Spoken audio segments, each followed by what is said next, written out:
Bueno,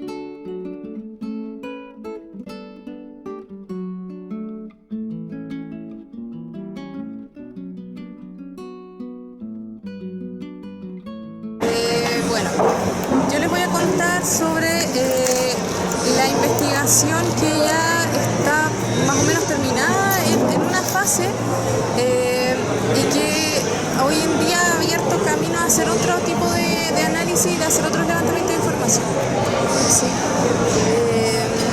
Bueno, este trabajo se enfocó en conocer las perspectivas culturales del cambio climático en un momento, esa era la idea, y de a poco se fue adaptando y configurando y llegué a definir el trabajo con mujeres mapuche específicamente y los efectos que tiene diversos fenómenos climatológicos en ella y en sus distintas actividades propias como mujer indígena. Esto se realizó en la comuna de Nueva Imperial principalmente, que queda como a 30 y tantos kilómetros de Temuco, ¿sí? Pero en sí la figura que se utilizó no fue tanto de comuna, sino que fue más bien las comunidades, porque en sí eso era mucho más pertinente y se pudo hacer entrevistas con las mujeres en distintas comunidades, por lo tanto igual se abarcó a las comunas de Teodoro Smith, donde también hay un número importante de mujeres mapuche y Carahue, que están ahí todas cerca. ¿Por qué con mujeres mapuche? Bueno, porque yo en ese momento, cuando hice este trabajo, yo trabajaba en una fundación que se desempeñaba en trabajo con mujeres indígenas. Sí, va a ser el trabajo. Bueno, de las características de la Araucanía, estos son los últimos datos, las últimas cifras que arrojó el censo y la CACEN 2017, que un 34,3% de la población se considera perteneciente a un pueblo originario, y a nivel nacional esa cifra alcanza cerca del un poco más del 10%, y del 10% alrededor de un 75% se identifica como mapuche. Entonces el pueblo mapuche hoy en día es el pueblo, es la identidad étnica mayoritaria en el país, y por lo tanto en la región de la Araucanía sobre todo es un fenómeno, o sea, todas las actividades que se realicen y todo lo que se trabaja en torno a la cultura mapuche cobra relevancia, porque en prácticamente todas las comunas hay harta presencia indígena. De la población, o sea, no es azaroso que los niveles de pobreza que aparecieron ahora en la CACEN por ingreso y multidimensional, somos la región más pobre de Chile y somos la segunda región que tiene la población indígena mayor, la principal está acá en la región metropolitana. Bueno, ¿por qué se enfocó la investigación en la mujer mapuche? Porque las mujeres mapuche son productoras y reproductoras de su cultura ancestral, entonces todas las prácticas y todos los cambios y todas las decisiones que ellas vayan tomando, eso influye en la cultura en sí misma, ¿sí? Ellas han hecho frente a numerosos cambios en el territorio de la Araucanía, porque en ese territorio en particular, en Nueva Imperial, las comunidades se encuentran rodeadas por la industria forestal. Entonces eso genera que hayan ciertas presiones y ciertos roces en las comunidades con la industria forestal, y que haga que hayan distintas acciones que se están realizando y que ellas están realizando así para poder mitigar también efectos de esa expansión. Además, ¿por qué con mujeres mapuches? Más en específico porque las mujeres son las que más participan de actividades que son convocadas o autoconvocadas, ya sea por organizaciones sociales o por los municipios. Entonces es un grupo relevante a la hora de trabajar o a la hora de generar propuestas o de generar planes de trabajo, porque ellas son quienes participan mayoritariamente. Bueno, sí. ¿Puedes pasar a la siguiente? Sí. Dentro de lo que se averiguó, bueno, este fue un trabajo principalmente de corte cualitativo, ¿sí? Con entrevistas en profundidad, igual tomamos algunas encuestas, pero básicamente lo que nos interesaba era conocer la implicancia que tenía el cambio climático para ella y de qué manera eso generaba o no acciones en las mujeres y a qué correspondían esas acciones también, ¿sí? Para eso se enfocó desde la teoría en tres grandes conceptos. Uno, la ecología del desarrollo, o sea, de qué manera yo me involucro o las decisiones que yo tomo o las sentido impactan a mi ecosistema, a mi entorno. Por otro lado, el capital social Bondi, ya que de hecho esa era una de las hipótesis de este trabajo, que las mujeres mapuches son más resilientes al cambio climático porque tienen un alto capital Bondi, ¿sí? Y la resiliencia, por otro lado, que se observaba que las mujeres eran más resilientes y tenían capacidades de adaptación, en el sentido de que ya es súper complejo hablar de mitigación de impacto porque ya los cambios ya están y hay que empezar a generar adaptación. Ahora, en sí la resiliencia igual fue complejo abordarlo porque desde una mirada más bien personal, la resiliencia es como un arma de doble filo, porque si hay mujeres que son muy resilientes, de repente eso genera como pasividad en los roles que deberían cumplir los municipios para hacerse cargo de los problemas que ocurren. Entonces, si tenemos mujeres que son muy resilientes, significa que hay mujeres que están aguantando, soportando mucha carga, que a lo mejor no debería ser así porque los municipios deberían hacer su trabajo. Entonces, en ese sentido, igual en este trabajo de investigación, el concepto de resiliencia igual fue como visto de manera más crítica, ¿sí? Ahora, ¿qué representaba el cambio climático para ellos? Lo que aparece ahí, lo típico, digamos así, que todos podemos ver en todo el tipo de investigación, que son los cambios climatológicos, sequía en verano, inundaciones, que es como lo macro, pero que eso ha ido teniendo efecto en las actividades económicas, productivas, tradicionales. Por otro lado están los incendios forestales, debido a esta proximidad entre la industria forestal y las comunidades, que se produce un fenómeno donde la industria forestal también es responsable de la sequía en los territorios, aunque ellos no lo reconocen, pero que sí impacta directamente. ¿Y eso qué ha generado? Ha generado movilidad en el territorio, porque hoy en día si vemos las comunidades principalmente son comunidades envejecidas, hay muchos ancianos, son comunidades donde no hay muchos niños porque los niños se van a los internados y están toda la semana en las ciudades, en Nueva Imperial en este caso, y vemos un campo donde hay mujeres solas porque los hombres migran buscando trabajo acá más a la zona central. Entonces, ¿qué genera todo eso? Genera mucha inseguridad y miedo de las mujeres. Eso es algo que aparecía en la investigación, que ellas se sentían muy temerosas de qué pasa si se muere un animal porque no hay agua, qué pasa si hay un incendio, se incendia el galpón porque estoy al lado de la forestal, ¿cómo lo hago? Entonces ahí observamos que dentro de la investigación, que en sí las mujeres no mostraban participación en actividades de planificación, de mitigación, de adaptación o de planificación de riesgo. Ellas no recordaban haber asistido a actividades,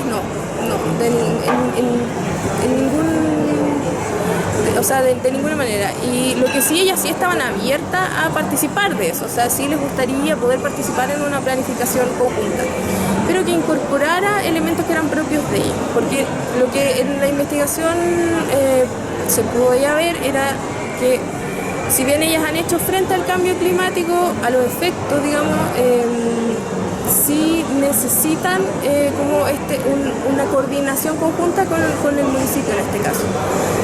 Sobre todo lo que tiene que ver con la sequía en verano, por el tema del agua, que es tremendo, ya que no hay... el municipio no cuenta con la capacidad para distribuir agua como nos gustaría a todos, ¿sí? Entonces eso para ellas les generaba un tema súper problemático y eso generó además que haya mujeres que empezaron a realizar, no sé cómo decir, como innovaciones en las cuales ellas buscaron formas de traer agua. Había un ejemplo, una señora creó como un carro que le permitía transportar el agua desde abajo del cerro para subirlo donde están los animales, y hay todo un sistema ahí de trabajo que es propio, o sea, eso responde a la necesidad bueno, ¿de qué forma le han hecho frente al cambio climático? Lo que pudimos observar es que el ser mapuche, su cosmovisión, la cultura y el compromiso que tienen con su entorno hace que sí o sí busquen formas de adaptarse. O sea, los hombres migran por un tema de necesidad, digamos, de recursos económica, pero las mujeres se quedan. Y eso era algo que a mí siempre me había llamado la atención. O sea, ¿por qué la mujer se queda en el campo y no se va con el marido, por ejemplo, a la ciudad? Y ellas decían que, bueno, ellas en su rol de mujeres mapuche, ellas tenían que permanecer para poder transmitir los conocimientos a las generaciones siguientes. ¿Sí? Y por eso ellas han generado además mecanismos de transformación y adaptación de sus actividades productivas tradicionales, por ejemplo, perfeccionando la artesanía como forma de obtención de recursos, ¿sí? ante distintos. Bueno, ¿cómo vinculamos acá esto con el tema con los municipios locales? O sea, lo que nosotros vimos en ese momento era que era muy importante hacer primero un análisis de cómo los municipios hoy en día están resolviendo o no los distintos problemas que hay en el territorio, si se están generando planes. Y ahí igual hicimos un levantamiento chiquitito de información que estábamos ahí, que tenemos que retomar con Victoria, donde ahí se dan algunos fenómenos distintos, pero que tienen que ver con las características de las autoridades locales. O sea, la preparación que ellos tienen, el alcalde es sociólogo, el Dideco también es sociólogo, entonces hay un conjunto de factores que hacen que ellos tienen una postura mucho más, no sé cómo decirlo, pero han hecho una planificación distinta a lo que uno puede observar en lo imperial, por ejemplo, o en Carahue, que ahí es un poco más dramático todavía.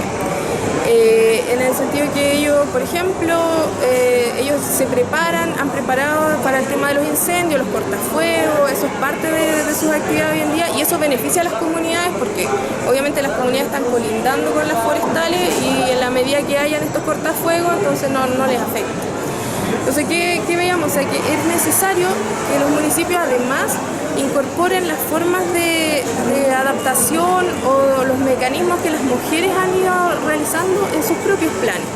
Porque hoy en día se observa que la relación que hay entre el municipio y las comunidades, en este caso, es principalmente reactiva en caso de desastre, pero también es solamente consultiva.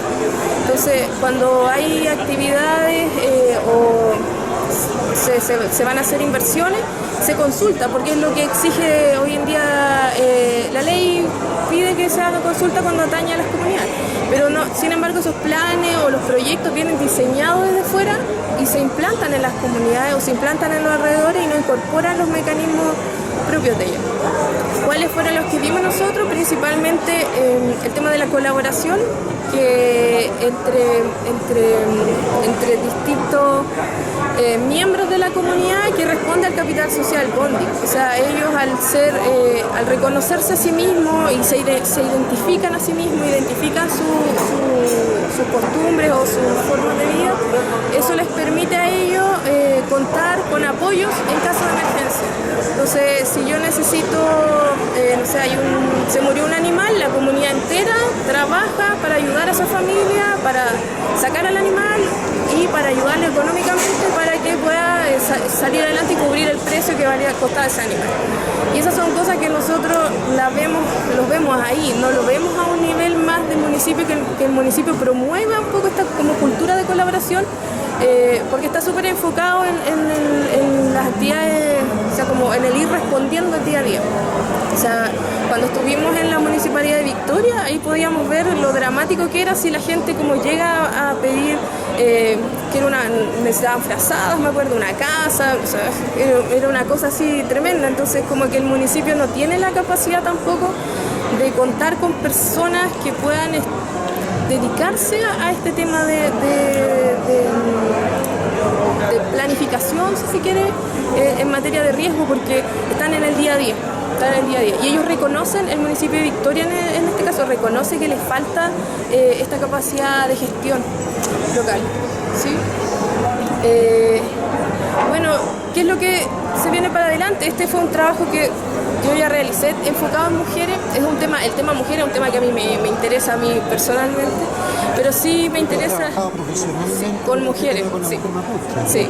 Entonces, ¿qué veo? O sea, que cuando nosotros armamos este tipo de análisis, de investigación, porque yo hablo más de la perspectiva de los actores locales, digamos así, se siente desde ellos que falta como una retribución concreta al territorio. Entonces, como, bueno, la gente está muy dispuesta a trabajar, está muy dispuesta a que vayamos a hacer encuestas, que vayamos a hacer investigación, pero sienten esto que no queda nada.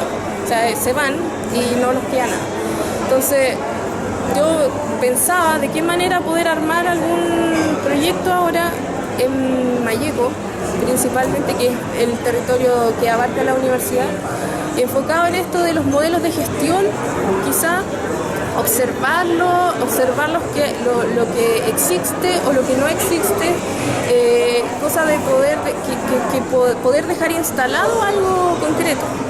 La universidad en esta materia trabajó hace 2 años atrás un proyecto que se llama Vigía, que es una aplicación móvil que tiene que ver con... es una forma de relacionar al gobierno local, en este caso los municipios, con la comunidad, informándola a través de distintos desastres que vayan ocurriendo o distintas situaciones X. Entonces, por ejemplo, si hay una inundación en una calle, la gente a través de esa aplicación puede conectarse y puede avisarle al encargado de emergencia, en este caso, que está sucediendo esa actividad para que se pueda definir alguna acción. ¿Qué pasa con ese proyecto? Que estuvo como muy pensado desde los que diseñaron ese trabajo, entonces falta como la gente, de qué manera capacitamos a la gente para que pueda también participar en esto. Un poco pensarlo desde la mente, claro, de lo que quiere el investigador. Claro, porque en este caso, sí, porque esto se hizo desde arriba y de hecho ahora esto lo tiene la ONEMI, pero la ONEMI todavía no logra cómo implementarlo a nivel local. Y es una súper buena herramienta, pero que aún no ha podido bajar y que es fundamental para poder conocer y hacer diagnóstico del territorio. Porque es lo que más falta allá en la Araucanía, son datos. Sí. Y en el territorio malleco, peor aún. Y bueno, yo ahora lo que voy a hacer es definir bien lo que voy a trabajar, porque me interesa ahora presentar un proyecto de investigación interno en la universidad, porque ya finalicé uno que abordaba esto, o sea, complementaba esto, y la idea es poder ir definiendo bien la línea de trabajo y poder hacer algunos levantamientos de información que contribuyan también al proyecto.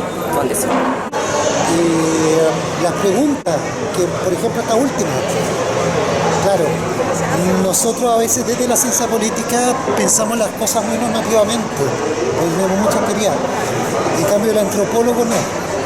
El antropólogo está observando, ¿no? Y esa observación va inductivamente, va observando relaciones, y esto es súper clave, si se quiere lograr una mejor interacción.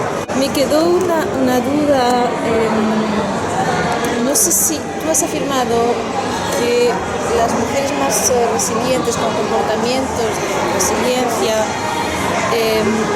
generan una situación de respuesta a necesidades y que por lo tanto los municipios se retiran. ¿Eso es una constatación o es una hipótesis? Como comunidad, entre todos, pagar la máquina para que vaya a arreglar el camino. Entonces, la municipalidad después dice, no, ok, el camino ya está listo, o sea que sigo de largo. Pero son algunas situaciones que se dan. No sé si es resiliencia, si es resiliencia eso, es decir, responder a la urgencia que tienes frente a una necesidad determinada, ¿se puede decir que eso es resiliencia? O sea, si yo no tengo agua, voy a ir a buscarla como sea, el Estado está obligado a suministrarme agua, pero cuando yo no tengo agua, digo, porque resiliencia es como tiene un componente temporal, o sea, tú eres capaz de responder, pero no solo es una respuesta en la urgencia, una respuesta más o menos espontánea, planificada, organizada ante una urgencia, sino que generas mecanismos, instrumentos que bueno, se van instalando para responder a esa necesidad, y esos mecanismos los has generado tú. ¿Es resiliencia una respuesta a una emergencia, pero que no deja capacidades instaladas, nada más que la experiencia de haber respondido a esta situación de emergencia? Pues resiliencia, ¿o qué resiliencia? Cuando ya generamos, ¿verdad?, comportamientos o prácticas que se instalan, instrumentos, reglas, etcétera. Para también, porque como tu foco es las mujeres resilientes, ¿sí?, hay que ver si una manera de organizarse también frente a la necesidad, que es una necesidad previsible, ¿no? El cambio climático, sabemos que hay menos agua, etcétera. Oye, ya nos vamos a organizar y hemos creado una asociación de mujeres mapuches en nuestra comuna, ¿no? Entonces ahí sí que ya está generando modos de resistir incluso para lo que va a venir, ¿no? Ahí sí que encuentro yo que hay resiliencia, pero atención, pero hablo desde la ignorancia de lo que es conceptualmente resiliencia, porque me parece que es distinto eso que una reacción y una respuesta espontánea ante una necesidad, porque hasta nos sale lo material, tenemos que encontrar una respuesta ahora y ya, ¿no? No, o sea, en ese caso puntual, o sea, yo me refería a eso haciendo alusión también al sentido de comunidad y cómo el municipio se repliega muchas veces cuando han habido urgencias. Pero estas mujeres con las que se hizo este trabajo son mujeres organizadas, y organizadas a partir de esta necesidad de recursos. Una manera de gobernanza, de claro. Ahora el tema lo podemos ver en el mismo tema del agua. O sea, en Victoria, en este caso, no ha habido una PR en más de 20 años. Entonces, tenemos 20 años donde la gente en las comunidades ha estado viviendo con el camión aljibe. O sea, y no ha habido, o sea, ahora se supone que con el plan Impulso se iba a fomentar ahora la construcción de APR, pero no han habido. El agua potable rural. Son asociaciones de agua potable rural. Sí, porque la sigla no le... Claro, y en esa zona, o sea, y además, bueno, en ese caso en específico, ese territorio tenía 30 comunidades tradicionales que han vivido siempre ahí, pero debido a la movilidad por compra de tierra, ahora ya van más de 100. Entonces son más de 100 comunidades, sin contar toda la gente que no es mapuche, que vive en el territorio rural, que no cuenta con agua potable.